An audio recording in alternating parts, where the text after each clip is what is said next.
En nuestro mundo, el cambio es el corazón de nuestra historia.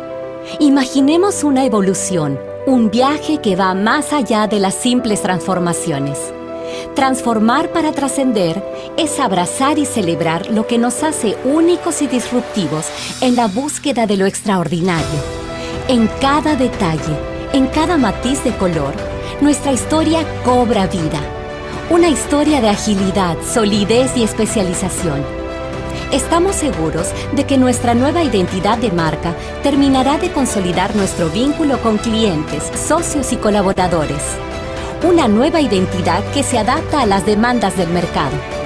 Somos Credicorp Capital, la compañía de asesoría y gestión de inversiones del Grupo Credicorp, y nuestro propósito es construir relaciones de confianza que impulsen el bienestar presente, creando un mañana sostenible e inclusivo. Hoy, cambiamos para trascender. Credicorp Capital, su aliado estratégico para hacer realidad sus proyectos financieros. En nuestro mundo, el cambio es el corazón de nuestra historia. Imaginemos una evolución, un viaje que va más allá de las simples transformaciones. Transformar para trascender es abrazar y celebrar lo que nos hace únicos y disruptivos en la búsqueda de lo extraordinario. En cada detalle, en cada matiz de color, nuestra historia cobra vida. Una historia de agilidad, solidez y especialización. Estamos seguros de que nuestra nueva identidad de marca terminará de consolidar nuestro vínculo con clientes, socios y colaboradores. Una nueva identidad que se adapta a las demandas del mercado. Somos Credicorp Capital, la compañía de asesoría y gestión de inversiones del Grupo Credicorp, y nuestro propósito es construir relaciones de confianza que impulsen el bienestar presente, creando un mañana sostenible e inclusivo. Hoy, cambiamos para trascender. Credicorp Capital, su aliado estratégico para hacer realidad sus proyectos financieros. En nuestro mundo, el cambio es el corazón de nuestra historia. Imaginemos una evolución, un viaje que va más allá de las simples transformaciones. Transformar para trascender es abrazar y celebrar lo que nos hace únicos y disruptivos en la búsqueda de lo extraordinario.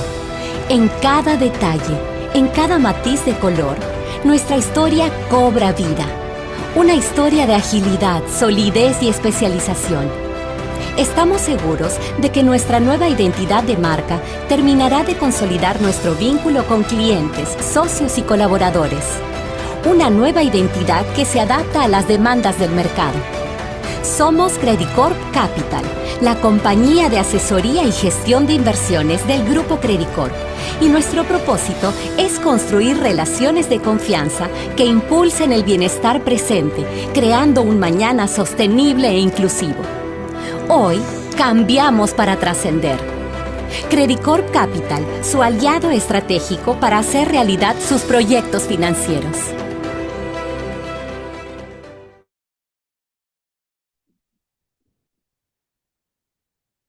Hi, everyone. Good morning. Thank you for joining us to this webinar in which I will discuss the economic and political outlook for Colombia following the recent events, very significant events in political terms specifically and in terms of economic policy. The idea is to share with you our main views on the main macro variables, and as well as our political view amid the current electoral period in Colombia. Then we'll open the room for answering your questions. So I invite you to put your questions in the Q&A box that you have on your screens. I will start to share the presentation right now.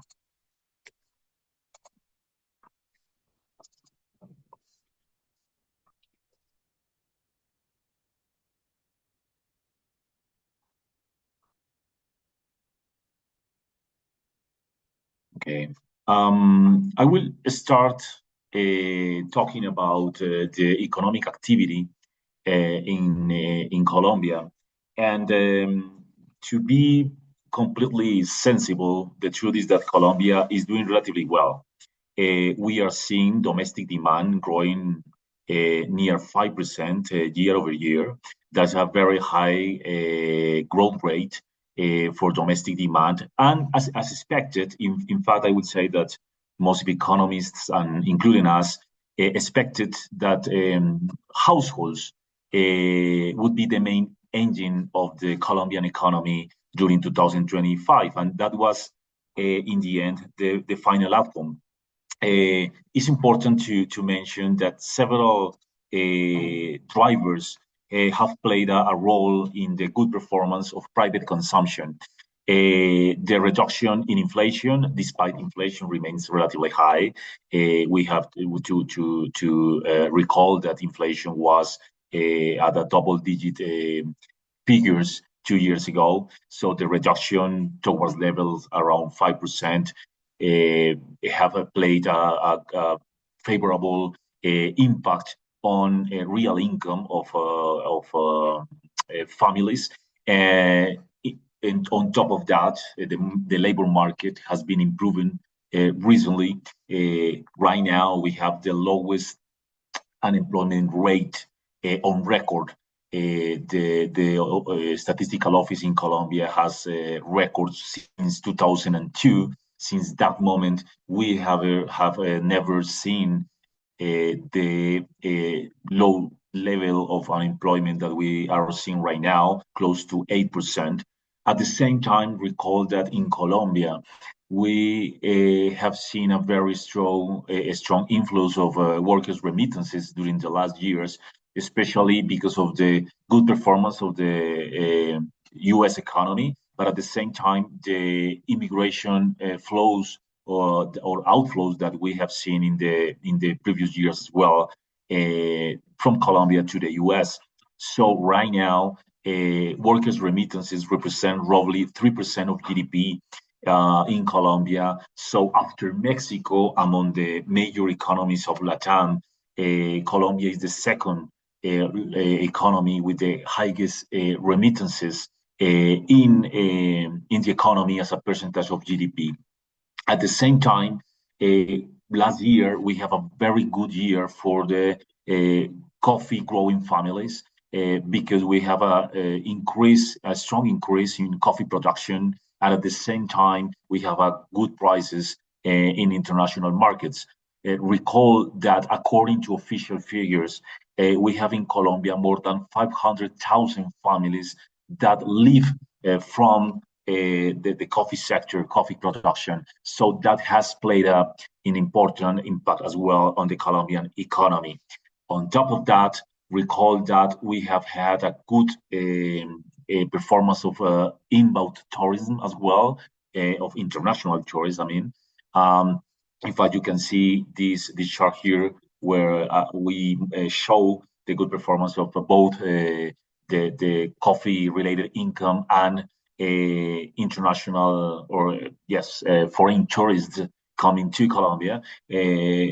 Factors that, again, are playing an important effect on the Colombian economy. Of course, we cannot forget that during the ongoing process of fiscal deterioration, the very strong increase in public spending. Of course, this public spending has played a role in the performance of the economy. One of the points that we highlight is that the public transfers has been increasing during the last years, during the Petro's government. So people are seeing more money in their pockets recently due to this factor as well. On top of that, I want to highlight that according to official figures, the payroll in the government has increased by 0.7 of GDP during the last 4 years. During the last 3 years, after the President Petro took office, we have seen a very strong increase in payroll. So part of the improvement in the labor market has to do as well with this good performance of, or not good, but the strong performance of government employment as well. Of course, lower interest rates are the other part of the story, explaining the good performance of private consumption. Now, amid this context, right now, we are seeing that the consumer confidence stands at an 11-year high. In fact, yesterday, we had the release of the Consumer Confidence Index of FEDesarrollo, and this is the result. You can see that here.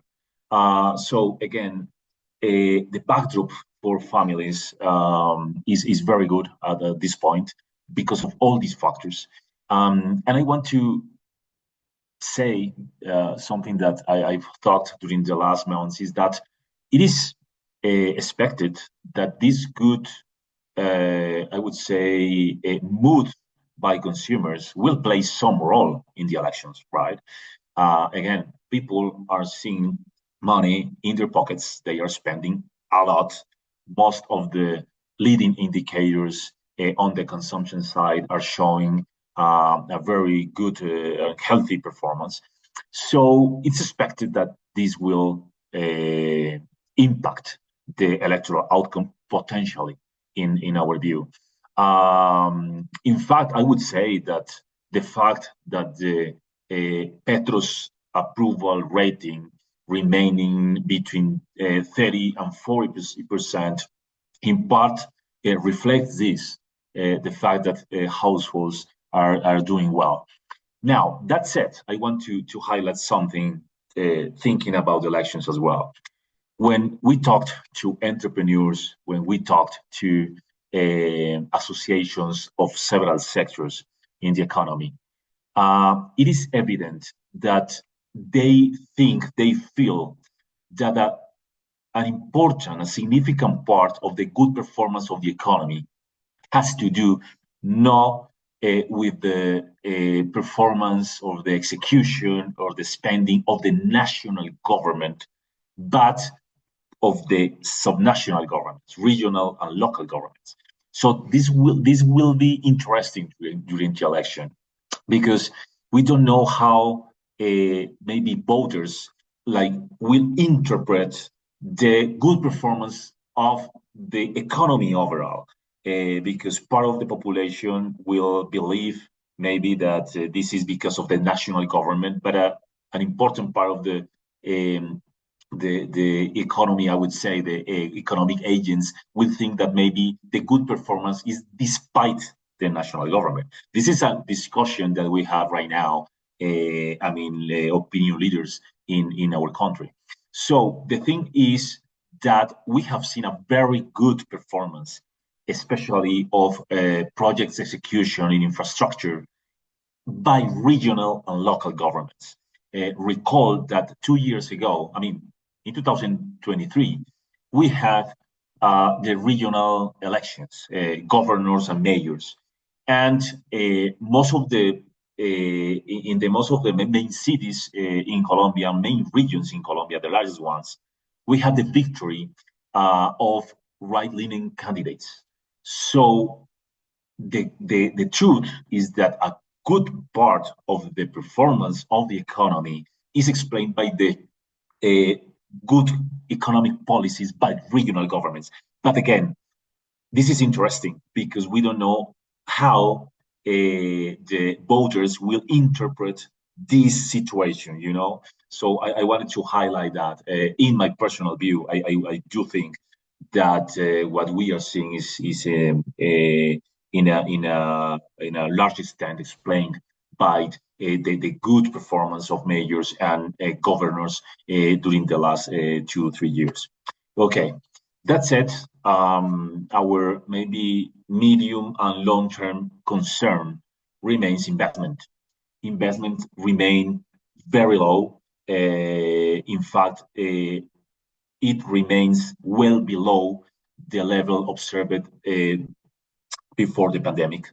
And again, in this chart, you can see that what is leading the economy is households consumption and government consumption. We have seen a slight improvement in civil works, and that is explained by regional governments' execution. So that is important to keep in mind. I would say that under the current national government, the Petro's government, we haven't had a strong execution of projects, and even we don't know like material or significant projects that being awarded during the current government. But we are seeing an execution of several, I would say, important projects in several cities, including the Bogota's metro, that is the most important project right now in the country.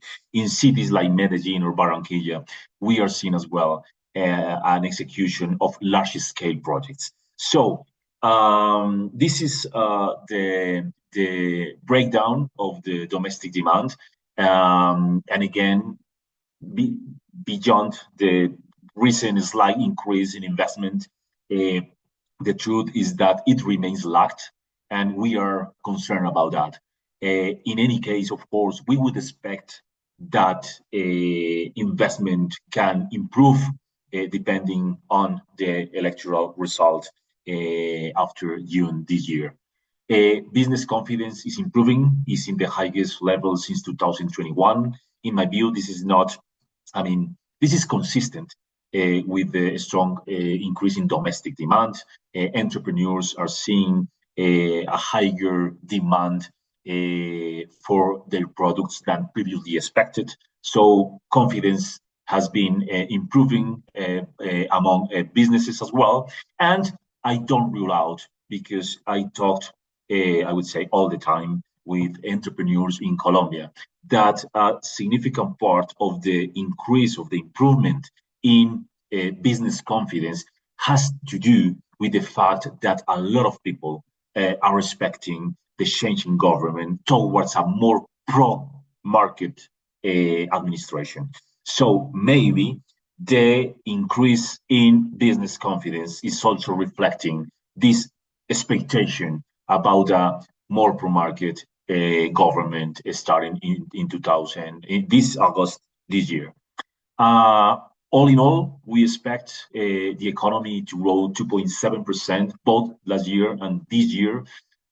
Is a decent growth, very similar to our estimates of potential growth in Colombia at this point. And we have to acknowledge, of course, that the possibility of an acceleration in economic growth ahead in Colombia will materially depend on the electoral outcome ahead or later this year. Okay. The fiscal situation is the most challenging one. And this is as always, I would say, in Colombia, the most important factor to monitor and to discuss. Last year, in the end, it seems that the fiscal accounts ended up in a better situation than previously expected, due to the well-known debt management operations by the public credit that I would say you all know. Since August last year, public credit started to carry out several operations, including swaps, buybacks, the issuance of bonds in euro-denominated securities. They started to, in fact, exchange the conditions in multilateral credits to pass or to change the currency from US dollar to Swiss francs, a lot of things. In the end, maybe you all know that this has especially an accounting effect. Maybe, and it's very obvious, I would say, for all of us, that what public credit is doing is trying to improve the debt balance. But in the end, the fiscal situation is not changing. In fact, I would say that the fiscal situation is now worse than before, especially when you see the bad performance of the primary balance. So I will go by parts. The first thing to mention is that all these debt management operations carried out by the public credit last year saved around 1.5% of GDP in interest payments.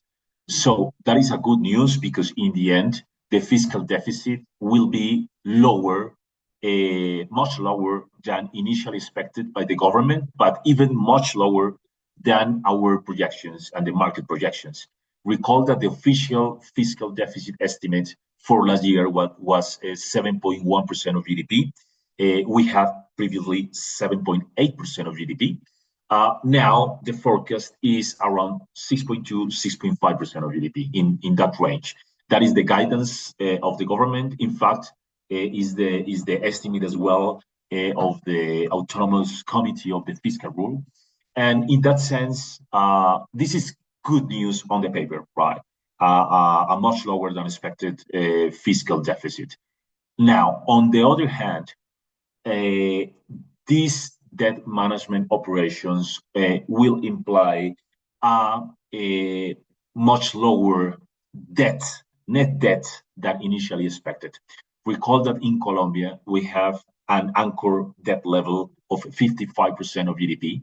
The initial forecast was a net debt close to 62% of GDP. And in the end, it's very likely that the net debt ended up last year close to 57% of GDP.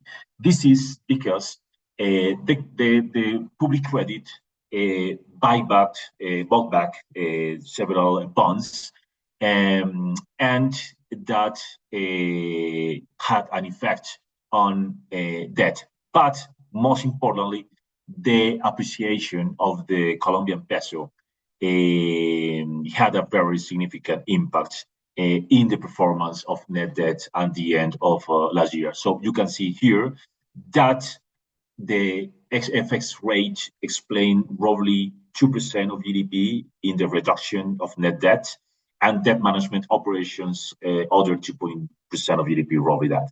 So this is good news as well on the paper, because we have a better close of the year last year due to this debt management operation. But again, this puts Colombia in a better start level for this year.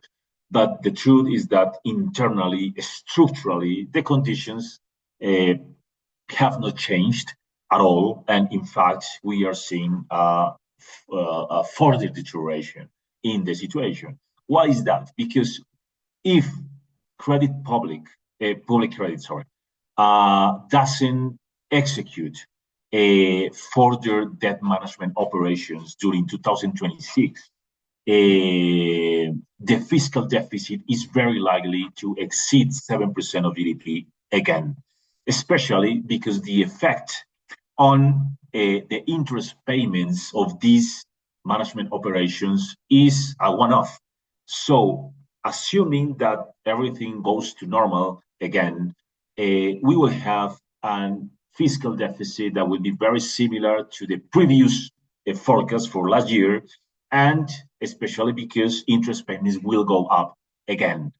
Now, in terms of debt, we will have maybe a deterioration, but the good news is that we are starting in a lower level. So maybe Colombia is like postponing the moment when Colombia will reach levels close to 65, 67% of GDP in net debt. In terms of the primary deficit, it's very likely that it ended up close to 3% of GDP last year. In fact, we expect this year the primary deficit will ended up at a similar level, close to 3% of GDP.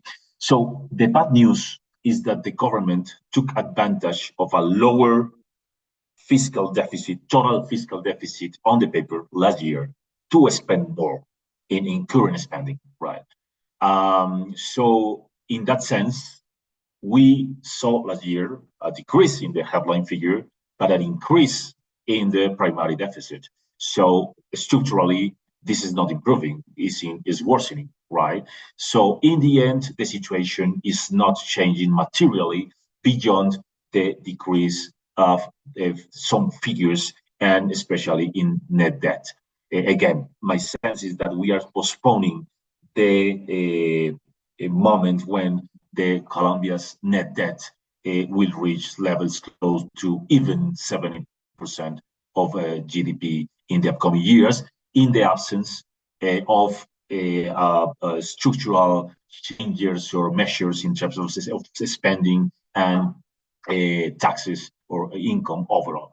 Now, for this year, we are monitoring two things. One, the economic emergency that was declared by the government in December.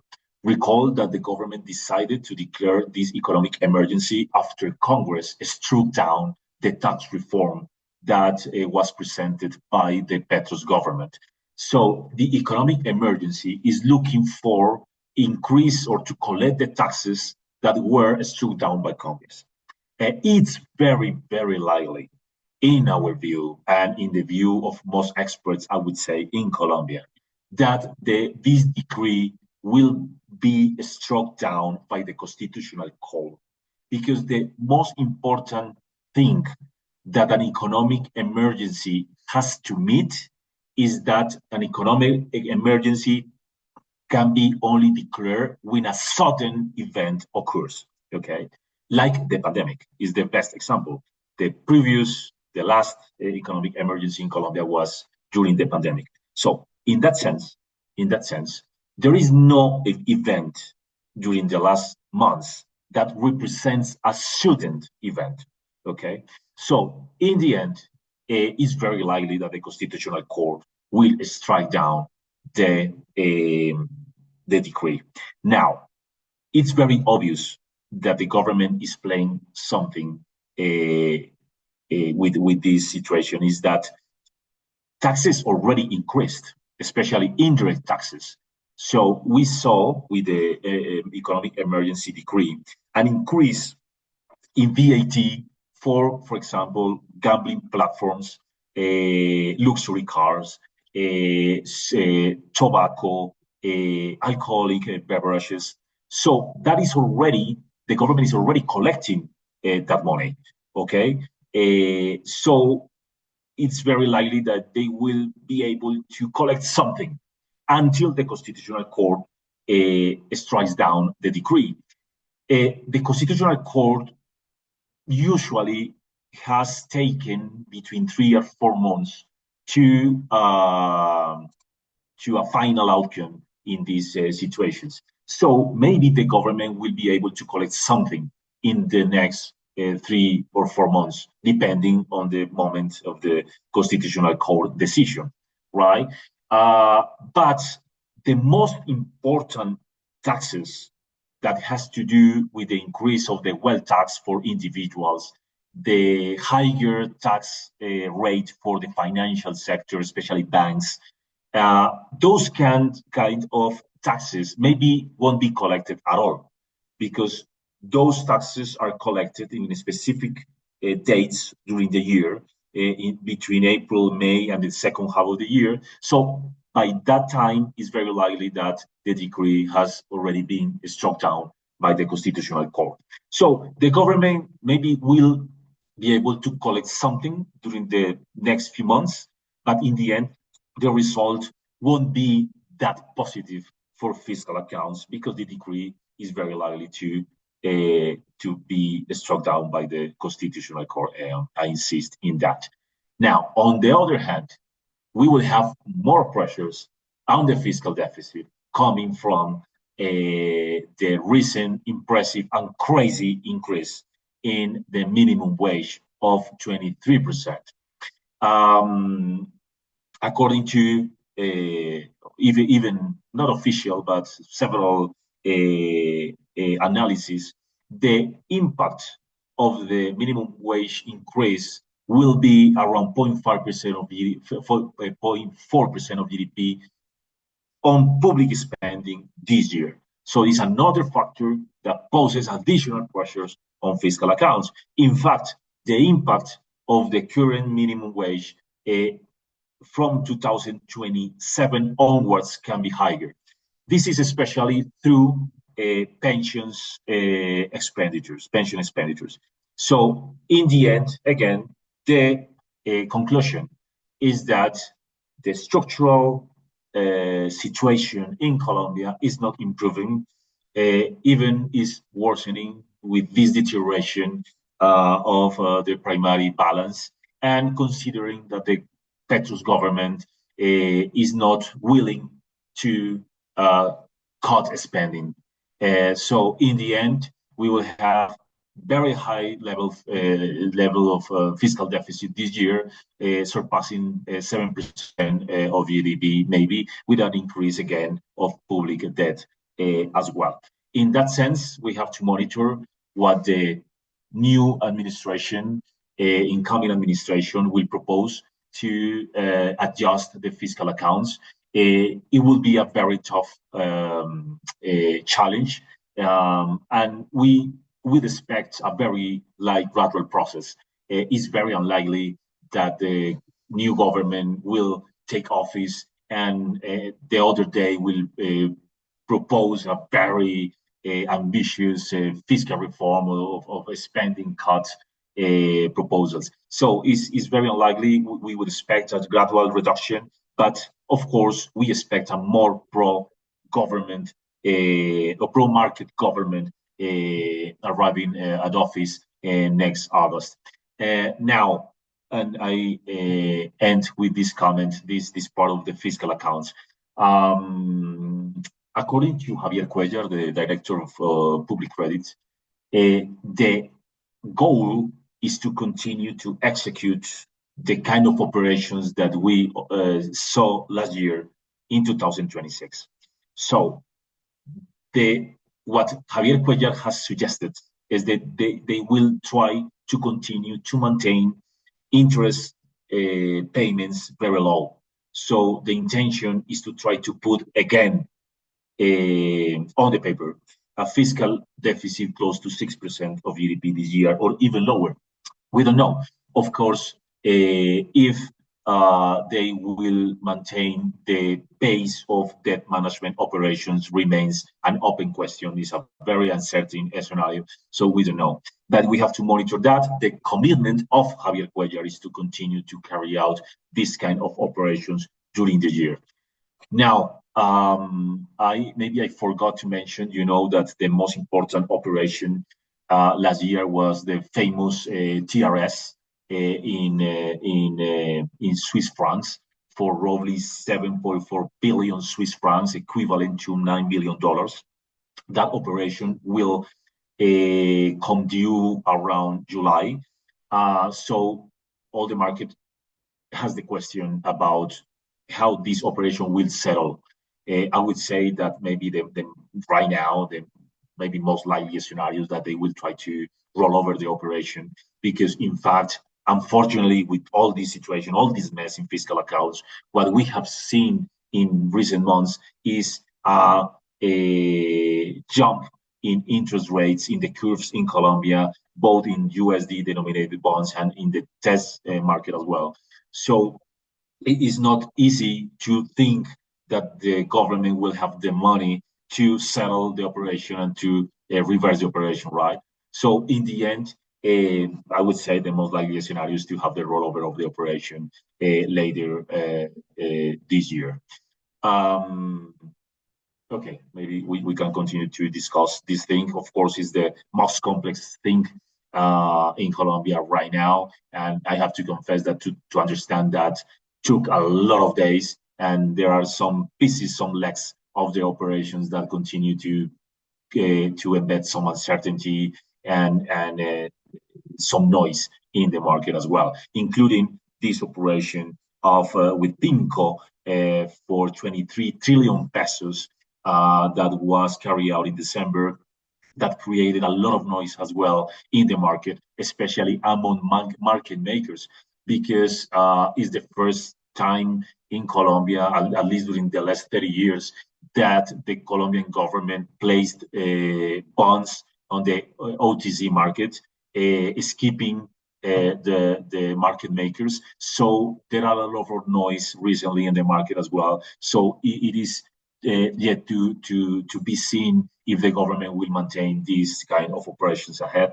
which can, like I would say, complicate the financing of Colombia ahead. Of course, the government should take care of the market makers program, and the operation in December created a lot of noise. Especially recall that in the end, the interest rates or the yields of the operation were relatively, I mean, much higher than the market levels, the spot rates. So in the end, again, this has created a lot of noise recently. Going to monetary policy, it's tough to say what will happen ahead. Everyone is scared about what is happening right now or will happen after the material increase in the minimum wage. It's good you to know, for example, that during this week, all the mass transportation systems in the main cities in Colombia already increased by more than 10% the tickets, the fare tickets.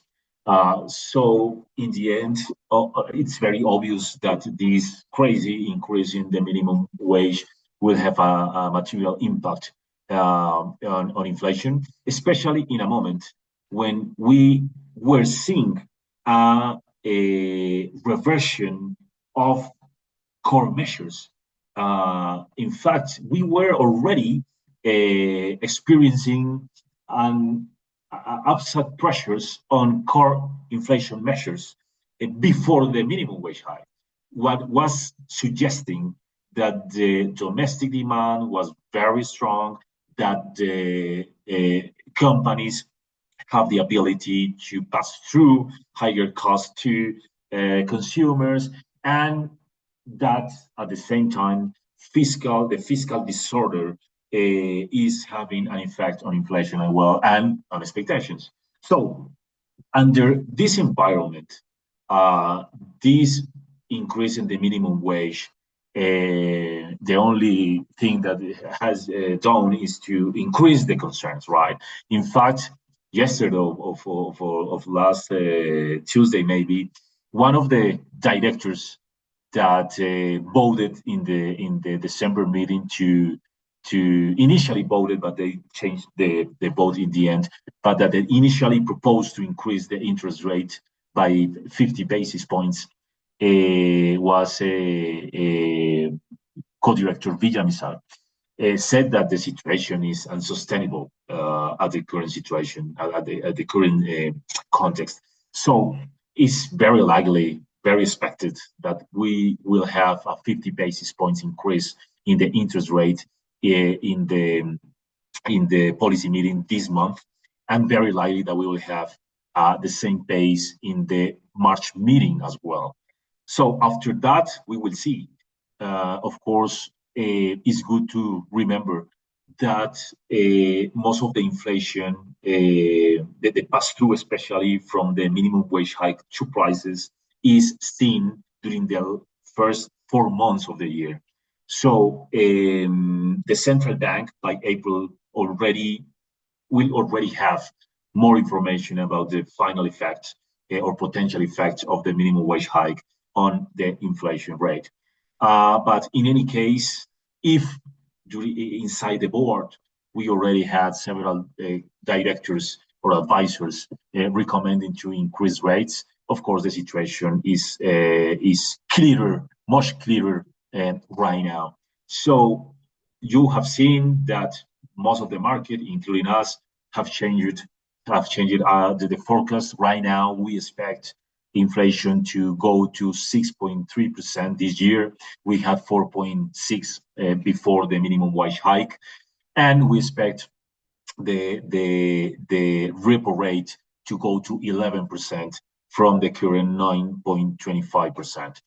The truth, I would say, I want to be completely honest. I would say that we are like doing bets more than forecasts right now. I want to be again frank at this point, because it's tough to say how the highest increase in the minimum wage in real terms ever will impact inflation, especially considering that right now we have an output gap that is close to zero, that at least is that the right now is closest to zero or to a positive ground than expected before. So, with the current in the current stage of the economic cycle, we cannot rule out that in the end the pressures will be higher than currently expected. Maybe you have seen some estimates by the central bank in terms of the pass-through of the minimum wage to inflation, and estimates go from 10 basis points to 16 basis points per 1% of minimum wage hike above the theoretical level. So the thing is that the theoretical level of increase in the minimum wage, that is observed inflation plus productivity growth, would be between 6 and 7%, that the actual increase in the minimum wage was 23. So the difference between the two figures is said to represent a strong increase in inflation, especially in the services component, including transport, including food out of home, restaurants, etc., etc. And on top of that, recently, this week, the government announced the possibility of an increase in electricity tariffs in order to cover the gap in financing that the sector has right now. So everything points towards higher inflation. We have 6.3%, but we have colleagues that with projections close to 7%. And in terms of interest rates, we are talking about projections that goes from 10% to even 12%. So right now we have 11%. I would say it's very sensible projection, considering even neutral real rate that by our estimates is close to 4%. So that makes sense, right? To 11% would be enough, theoretically speaking, but we don't know. We have to wait a couple of months to assess the outcome of the minimum wage hike on inflation. But everything points toward higher inflation, higher interest rates, and is what we are already assuming in our models. In terms of the effects in Colombia, we have seen downside pressures. That is explained by, not only the global dollar performance, but especially in the last months, due to the repatriation of resources from the government following the debt management operations, and most recently, the rumors and the possibility that the government will decree that the pension funds will have to increase their exposure to domestic assets. According to our FX desk, this is the factor that has has been the main driver of the recent performance of the FX.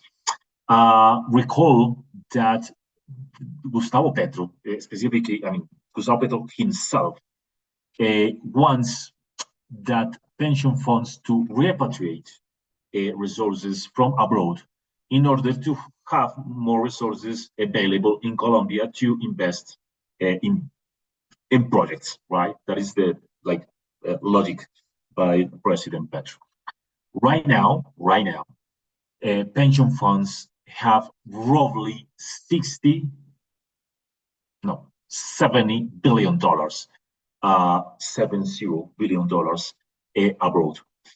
According to a media portal yesterday. The government would be considering to decrease the limit of foreign assets for pension funds from the current 67% to 30. I mean, to allow all funds to have only 30% of total AUMs in foreign assets. That difference between the current limit and the potential 30% limit represents roughly $25 billion that would have to be repatriated to Colombia. Now, the other leg of the potential decree is the timing, right? The government would allow pension funds to accommodate this repatriation in several years. The number of years that is like going around the market is 3 years. But we don't know. Of course, $25 billion is a lot of money. That is explaining, at least partially, the decrease in the effects recently. And in fact, is explaining, according to our equity desk, the good performance of the equity market during the last few weeks. Because, of course, pension funds wouldn't have another option than invest in local assets. So in the end, this is noise, and maybe I would say that right now maybe is the most complicated timing that I have lived personally to make projections, because everything is contaminated by economic policy. Everything is about regulated or regulation or measures or announcements. It's tough for not even say almost impossible to do good projections when you have all the time a lot of news in terms of economic policy that can affect those projections. In any case, so we believe that the Colombian peso is misaligned from fundamentals. We would expect the Colombian peso to depreciate ahead. We have a forecast close to 4,000 by year end, even a little higher. So we think that this is a good opportunity to buy dollars for domestic investors in Colombia. But the truth as well is that we cannot rule out further downward pressure until we have more information, more clarity about this famous decree of pension funds. According to local media, the decree would be presented around April. So we will have information ahead. Of course, maybe you have a question. Of course, the current government can change this because they don't need the Congress for that. So the next government can change again the situation. This could be temporary if we have a government that doesn't want the idea to repatriate all those inflows. So in the end, this is a government decision that can change with the incoming administration as well, and that's important to mention as well. Okay, finally, to talk about elections, I would say that this is too early to say. Of course, we already have 4 months left until the election, but it's a long time for Colombian politics. In fact, I like to mention something that I wrote down in our last quarterly macro report that we released in December, is that by this point in previous elections, even we didn't know the candidates that would go to the second round, or even that would be president. I want to recall you that Álvaro Uribe, that became president in 2002, that was elected in May 2002, was not a well-known candidate in October the previous year, even October, November. Iván Duque, president in 2018, was an official candidate by mid-January 2018. And remember that in the second round in 2022, we have against Gustavo Petro, Rodolfo Hernandez. Rodolfo Hernandez was a unknown candidate like a few months before the election. He was a mayor of a mid-sized city in Colombia, Bucaramanga. So not many people knew him. And in the end, he was very close to be president. So maybe it's not at the same extent as in Peru, that in Colombia, politics changes every time. In fact, the elections in March will be very important. Remember that we will have congressional elections on March 8th, and the same day we will have a coalition primaries. So we will have the most important one will be the primary of the center-right coalition. So at that point, the campaign will start to be more significant, stronger. So March is definite for the future of the presidential election. But of course, we already have some information that is good to mention. Recall that we didn't have polls in Colombia during 3 or 4 months because a new regulation that forbids polls more than 6 months before the election. So we started to have new polls under new regulation, new, I would say, guidelines starting in November last year. All polls suggest that Iván Cepeda and Abelardo de las Priella, that Iván Cepeda, the Petro's candidate, and Abelardo de las Priella, right-leaning outsider, could make to the runoff in June. You can see that in this poll, we have Iván Cepeda first, Abelardo de las Priella second. The same month, we have the poll by Inbomber. This is Centro Nacional de Consultoría. This is Inbomber. And we had even a bigger advantage of Iván Cepeda against or over Abelardo de las Priella. But I want to highlight something. That is that the new regulation forces pollsters to ask people in most municipalities in Colombia.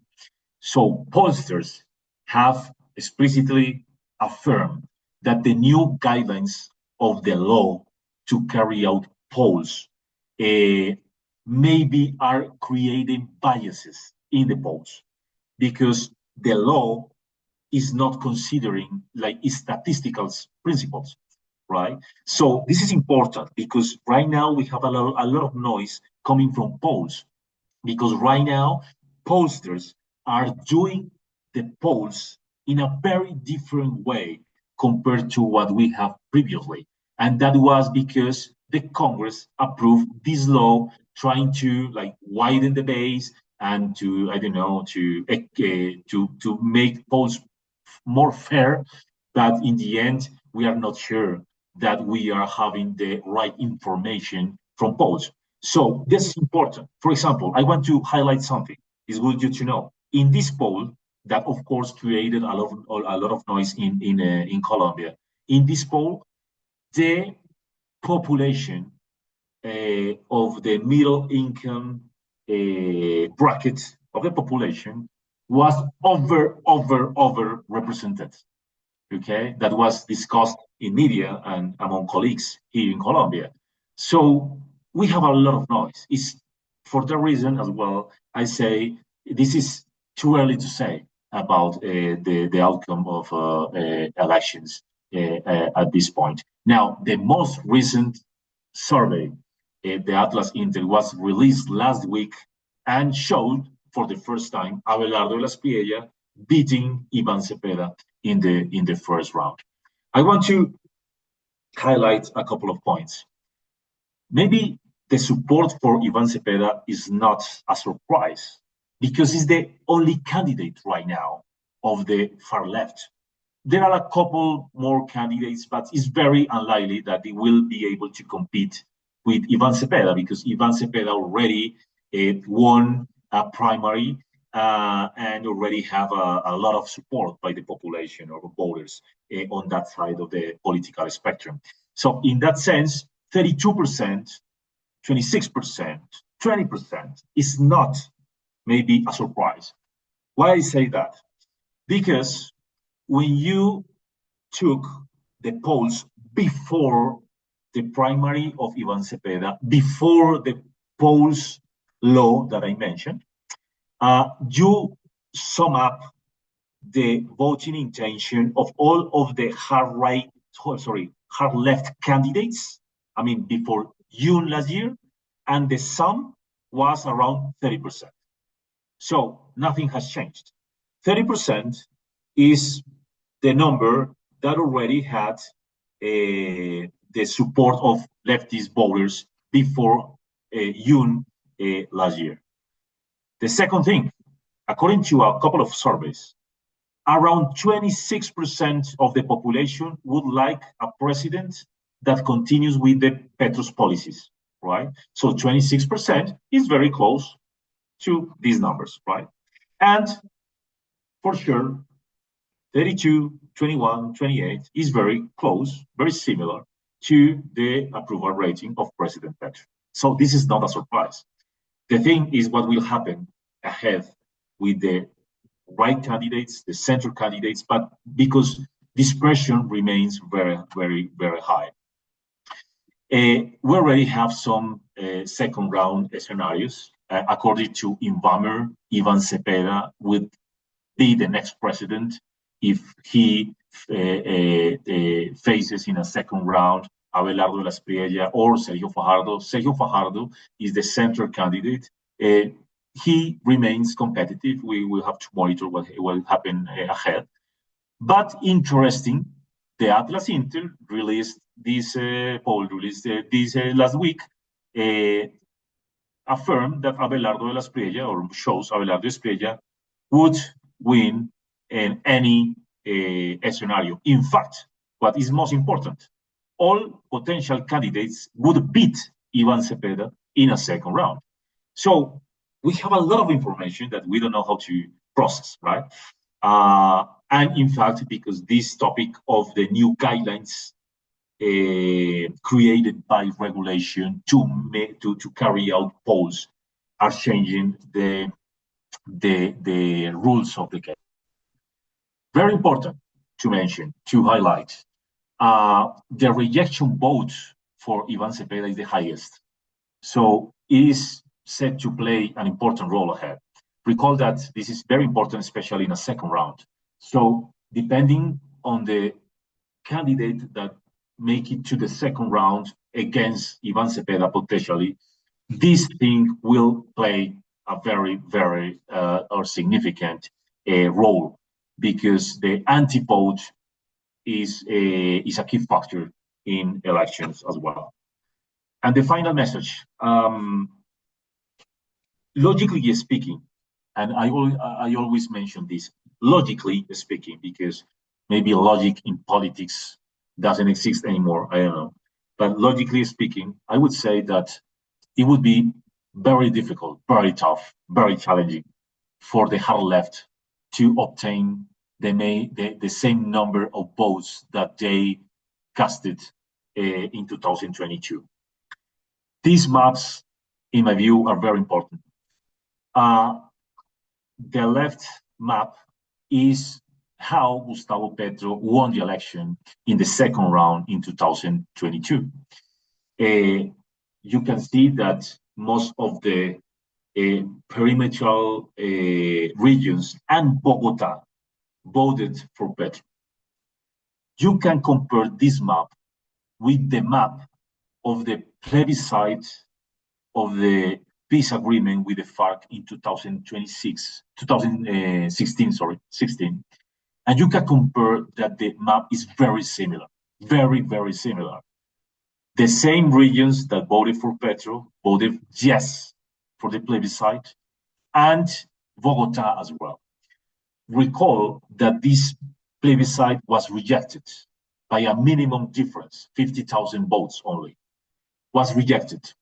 So my view, my sense, and this is shared by several, I would say, political experts, is that in 2022, a lot of people actually voted for Petro because of the hope of having peace in Colombia finally.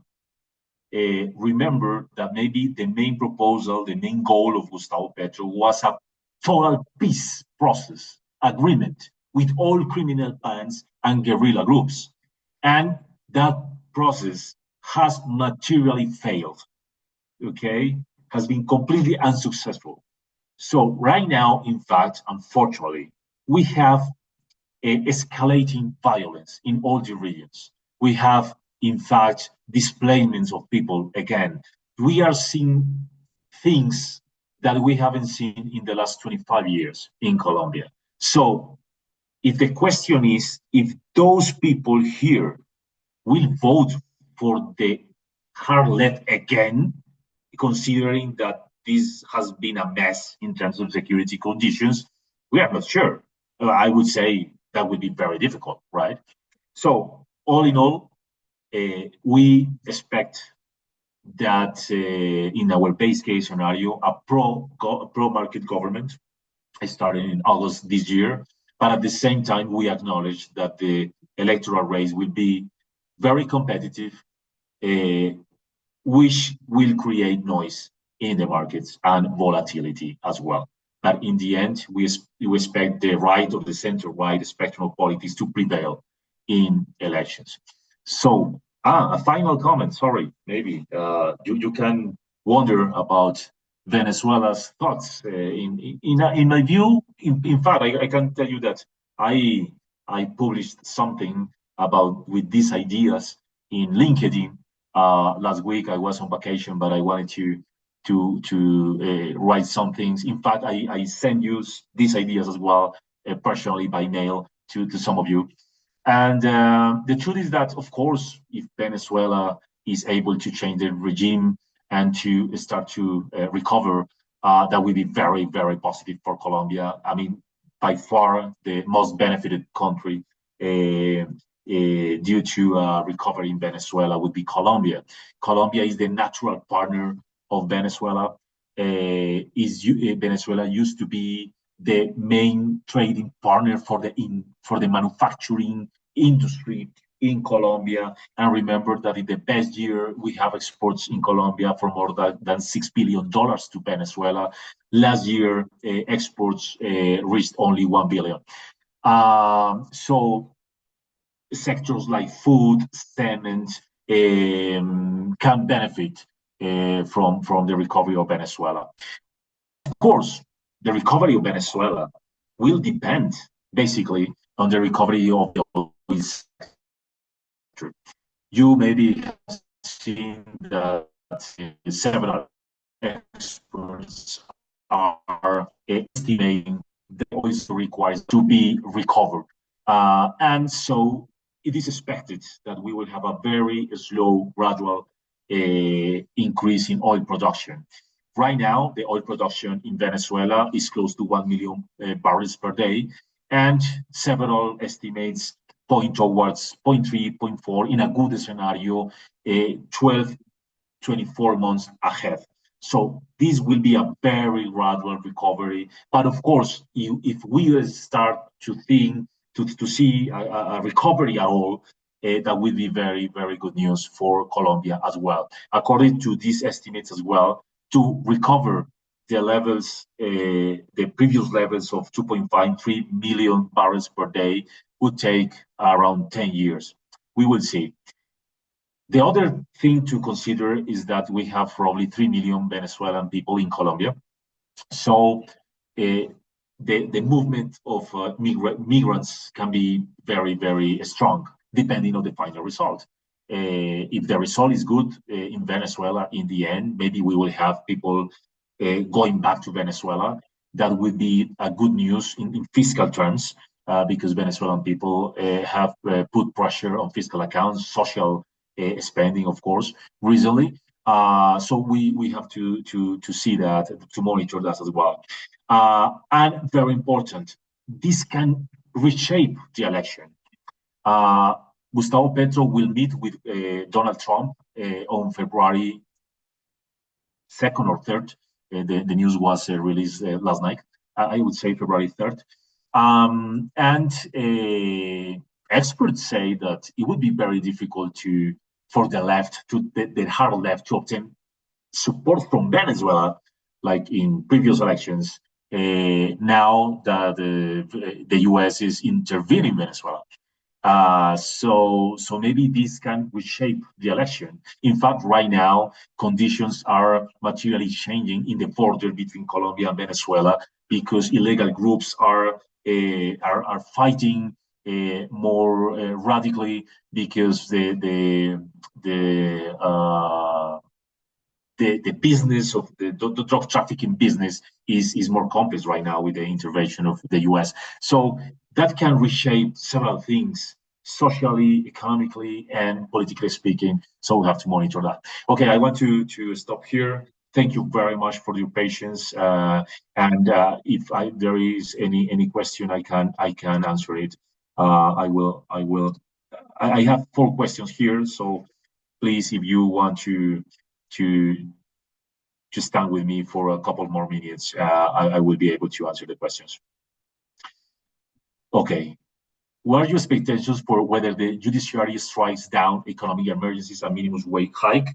As I mentioned before, we assume that the economic emergency decree will be struck down by the Constitutional Court. I don't expect the minimum wage hike to be struck down. This is because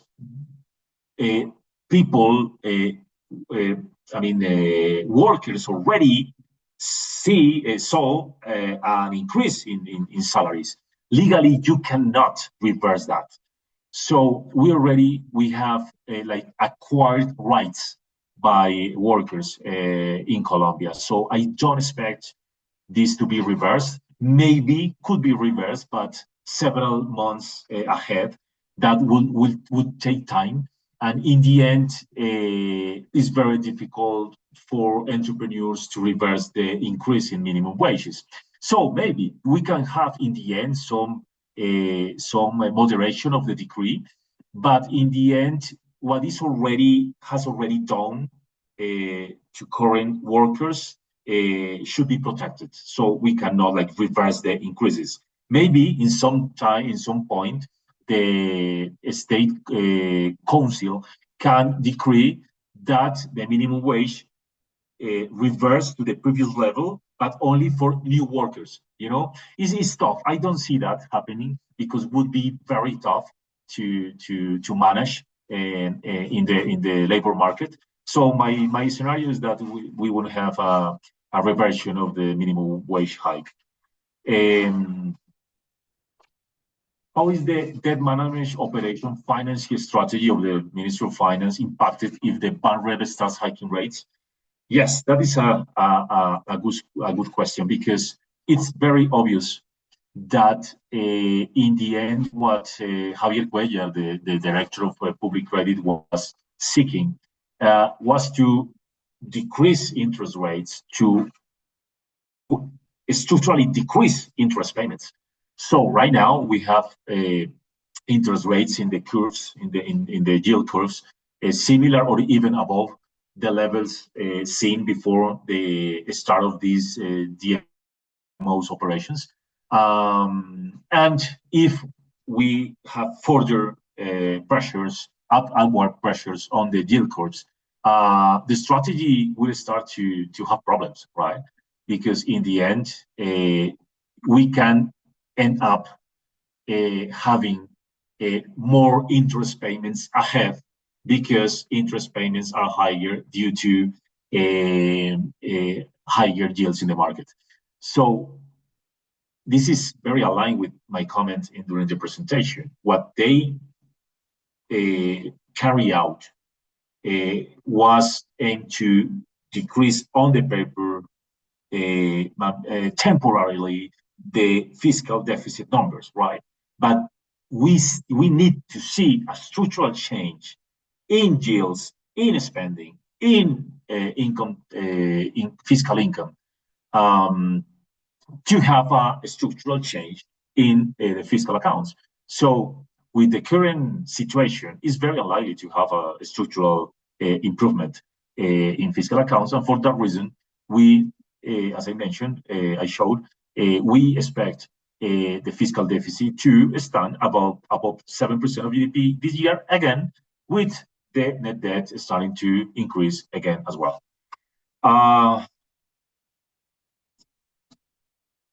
There is a question about the prices control proposals that President Petro has announced. This is, I mean, constitutionally, legally, very unlikely to have prices control.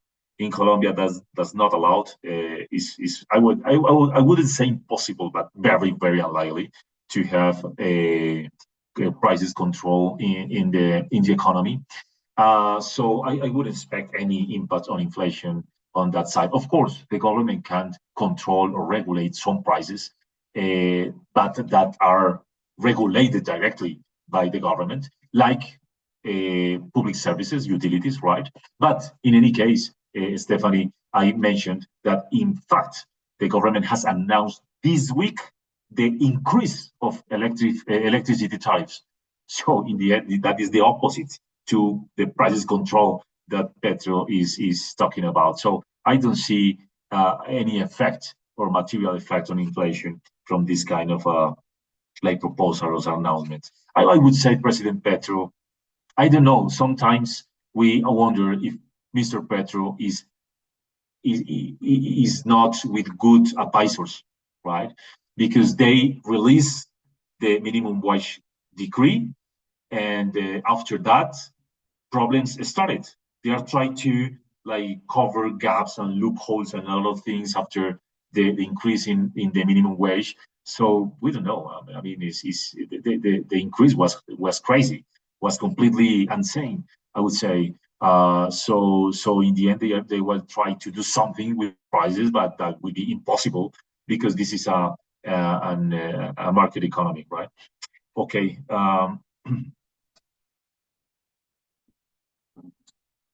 Benito, it's good to have you here. It's a pleasure to know about you. No, I don't know. I don't know. I mean, we haven't talked to Olga Lucia Costa. The question is if we have some information about how or what is the thought of Olga Lucia Costa, the member of the central bank, about the next movements of the interest rate. Recall everyone that Olga Lucia Costa is like the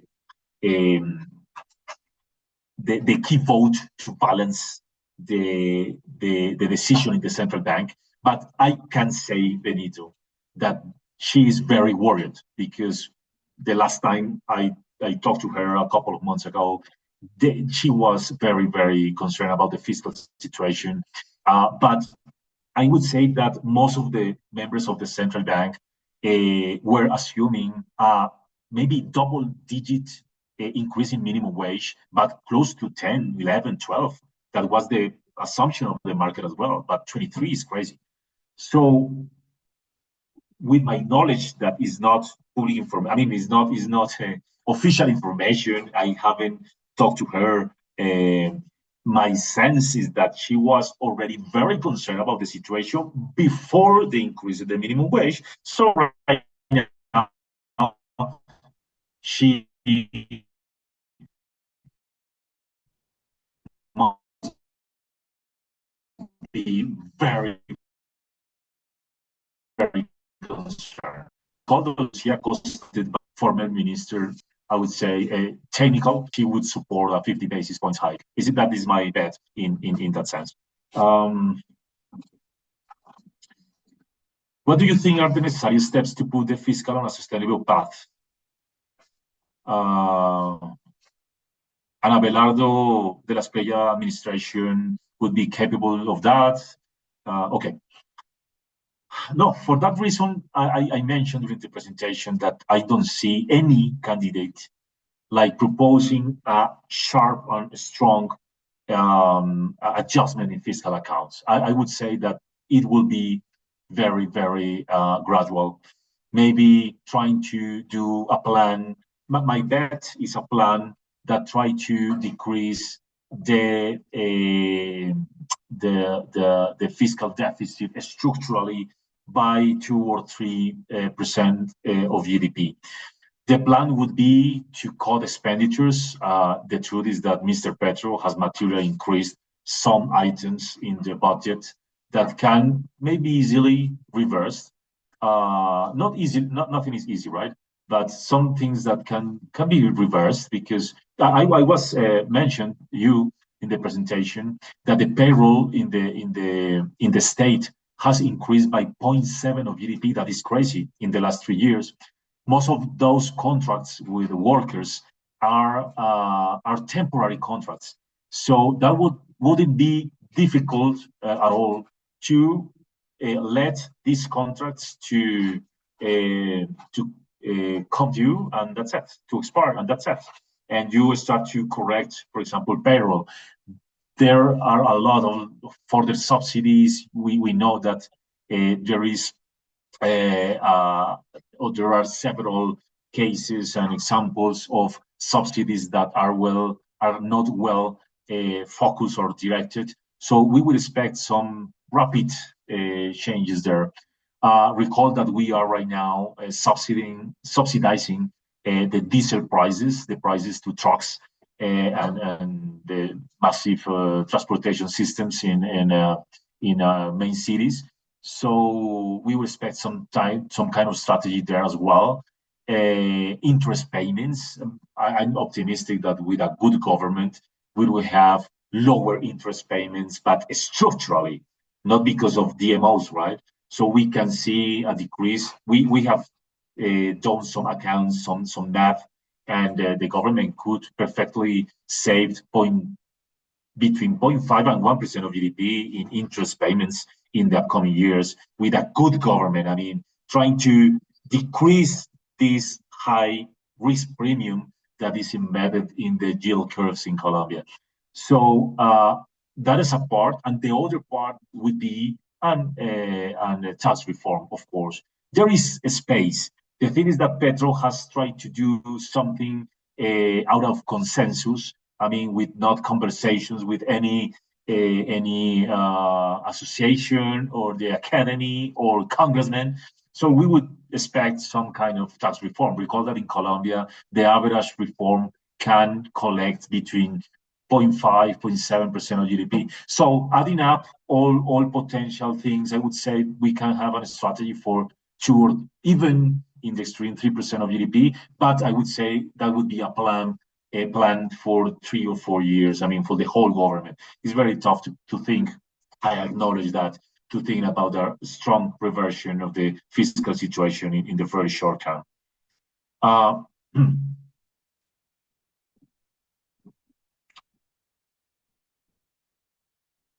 Yes. We will send you the presentation. I mean, we will send the presentation to the people that registered to the webinar. So no problem at all with that.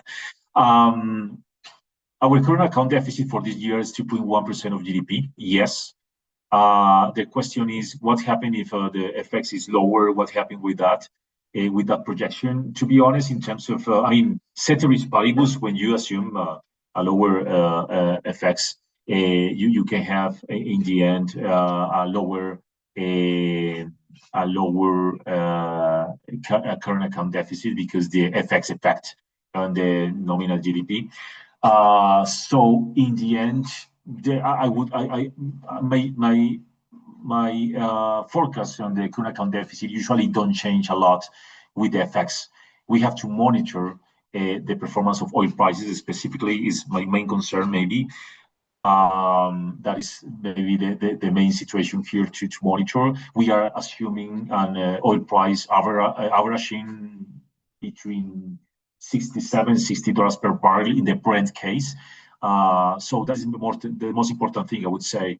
But again, ceteris paribus, the lower effects would improve the current account deficit because of the denominator effect of the calculation. But it's not something that that has a significant effect on forecast usually in our case. My view in the upcoming Barrett meeting, yes, 50 basis points of a hike to 9.75%. And the most likely scenario in our view is a similar pace of increase, 50 basis point increase in the March meeting as well.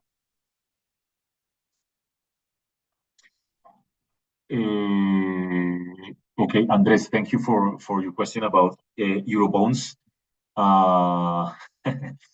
The question is interesting. Now, what to do with Colombian bonds in US denominated bonds or Euro denominated bonds ahead? My sense, as always, but we have to acknowledge that we have been wrong during the last year. But my sense is that all what can be wrong in Colombia is already priced in the markets, right? The fiscal account, the minimum wage, the central bank, economic emergency, pension funds. I mean, it's a lot of bad news in the very short term. It's a framework or time frame for Colombian investors. So we already have 4 months to go before the election, and I would say that the market will start to price in the potential victory of the right in the election. So my sense is that bonds in Colombia are attractive. In fact, we cannot rule out, Andres, again, that the Public Credit Office will continue to execute these DMOs operations, buybacks, swaps, and a lot of things that can, in fact, positively affect the Colombian bonds. So in the end, I would say that current levels are positive, but at the same time, we have to acknowledge that we will have noise, volatility maybe during the next months because the electoral race remains very competitive. We have to acknowledge that we are being conservative, but if you ask me, we have to bet for Colombia because is maybe I would say is the best moment to bet for Colombia because we have the election. Of course, things can be wrong after the election in terms of the result of the election. We don't know. It's an open question who the next president will be.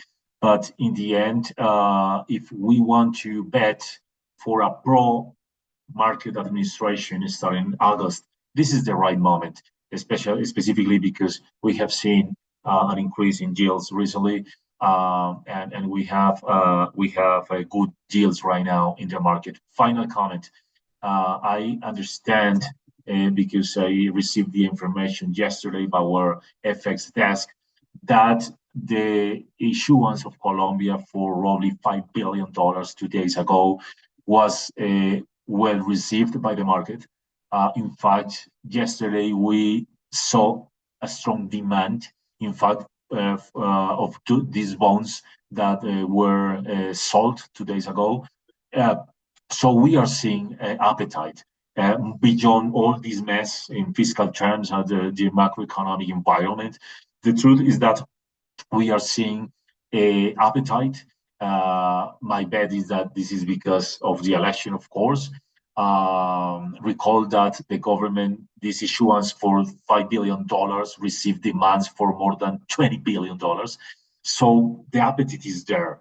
And I would say the bets of foreign investors for Colombia remain high in the next few months before the election, betting on the election. Again, I cannot guarantee electoral results. That would be the best scenario for me and Colombia. But the truth is that we do expect the market to continue to run, expecting for a more pro-market government starting August. Okay, Thank you very much. I answered all the questions. Thank you for joining to this webinar, to accompany me during this hour and a half. And I hope we will see you soon in a webinar or maybe in person in future trips. Thank you very much. I appreciate your company. Bye-bye.